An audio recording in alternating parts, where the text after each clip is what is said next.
Kini-question ngayon kung opisyal nga bang miyembro ng House of Representatives si Caroline Tanchay sa kabila ng kanyang pagbibitiw bilang nominee ng Sagip Party List noong September 2024.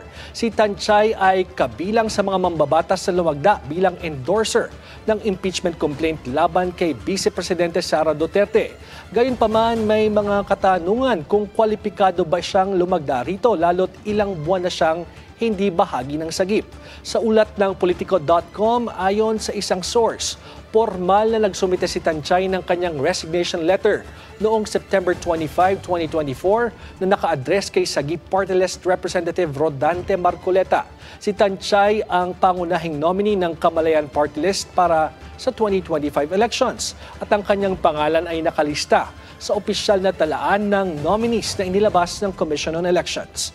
Hindi pa matiyak kung formal din siyang nagsumite ng kanyang pagbibitiw kay House Speaker Martin Romualdez upang opisyal na matanggal ang kanyang pangalan sa talaan ng mga miyembro ng Kamara. Gayunman, ang kanyang paglagda sa impeachment complaint ay nagpapahiwatig na siya ay kinikilala pa ring miyembro ng House of Representatives kahit wala na siyang ugnayan sa sagip.